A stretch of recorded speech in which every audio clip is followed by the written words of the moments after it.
8 இயர்ஸா நம்ம சைல்ட்ஹுட் மெமரிஸை ஒரு எலியும் பூனையும் ரூல் பண்ணிட்டு இருந்துச்சுன்னா நம்புவீங்களா? நீங்க கெஸ் பண்ணது கரெக்ட் தான். இப்போ நம்ம பார்க்க போறது the origin of Tom. Jerry. நான் ஷாகுல். நான் Nisha. Welcome to our YouTube channel. வாங்க வீடியோக்குள்ள. 1930ஸ்ல அனிமேஷன் வேர்ல்டுல டிஸ்னி தான் கிங்கா இருந்துச்சு. அதை பீட் பண்ண எம்ஜிஎம் ஸ்டுடியோஸுக்கு ஒரு புது கேரக்டர் தேவைப்பட்டுச்சு. அப்போது MGM studios William Hanna, Joseph பார்பராங்கிற 2 அனிமேட்டர்ஸ் கிட்ட ஹெல்ப் கேட்குறாங்க. அப்போது வில்லியம் ஹன்னா சொன்ன கான்செப்ட் ரொம்ப ஓல்டாக இருந்தாலும் ஜோசப் பார்பராவுக்கு அந்த கான்செப்ட் மேலே ரொம்ப பெரிய நம்பிக்கை இருந்துச்சு. ஆனால் எம்ஜிஎம் ஸ்டுடியோஸ்க்கு இந்த கான்செப்ட் கொஞ்சம் கூட பிடிக்கல. அவங்க இன்ஸ்பிரேஷன் என்னன்னா ரியல் லைஃப்பில் நடக்கிற கேட் அண்ட் மவுஸோட சேஸ் பற்றி தான். பட் எம்ஜிஎம் ஸ்டுடியோஸ்க்கு இது மேலே கொஞ்சம் கூட நம்பிக்கை இல்லை.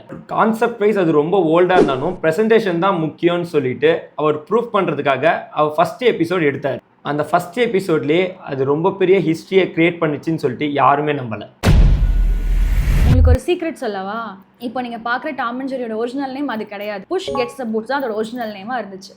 அதே நேமில் ஃபர்ஸ்ட் எபிசோட் லான்ச்சும் பண்ணாங்க. யூ நோ வாட், எம்ஜிஎம் ஸ்டுடியோஸ்க்கு இதுதான் பெரிய ஷாக்காக இருந்துச்சு. வேர்ல்ட் வைட் ஆடியன்ஸ் கிட்ட இருந்து செம்ம ரெஸ்பான்ஸ் கிடைச்சிது. அப்போ தான் எம்ஜிஎம் ஸ்டுடியோஸ்க்கு நம்ம கிட்ட ஒரு கோல்ட் மைன் இருக்குன்னு புரிஞ்சிச்சு. கேன்சல் பண்ண இருந்த ஐடியாவை ரிவோக் பண்ணி இன்னும் நிறைய எபிசோட்ஸ் இருக்க க்ரீன் சிக்னல் கொடுத்தாங்க. உங்களுக்கு இன்னொரு சீக்ரெட் சொல்லட்டுமா? ஆக்சுவலாக டாமோட பேர் ஜாஸ்பர், ஜெரியோட பேர் ஜினிக்ஸ். டாம் அண்ட் ஜெரி வெறும் கார்ட்டூன் மட்டும் இல்லை, அனிமேஷன் ஹிஸ்ட்ரியில் அது ஒரு லெஜெண்டும் கூட. ஈவன் டாம் அண்ட் ஜெரி இந்த கேரக்டர்ஸ் 7 அகாடமி அவார்ட்ஸ் வாங்கியிருக்குன்னு சொன்னால் நீங்கள் நம்புவீங்களா? டாம் அண்ட் ஜெரியில் வந்த 7 ஷார்ட் ஃபிலிம்ஸான the Yankee Doodle mouse, mouse trouble, quiet please, the cat concerto, the little orphan, the 2 Mouseketeers, Johann mouse, இந்த மாதிரி 7 ஷார்ட் ஃபிலிம்ஸுக்கு அது அகாடமி அவார்டே வாங்கியிருக்கு. டாம் அண்ட் ஜெரிக்கு ஒரு மிகப்பெரிய சீக்ரெட்டும் இருக்குது. அது என்னென்னு தெரியுமா? இந்த கார்ட்டூனில் ஆல்மோஸ்ட் டைலாகே இருக்காது. கிரியேட்டர்ஸ் இன்டென்ஷன்லி டைலாக் அவாய்ட் பண்ணாங்க. ஏன்னா டைலாக்ஸ் இருந்தால் அந்த லாங்குவேஜ் புரியணும்.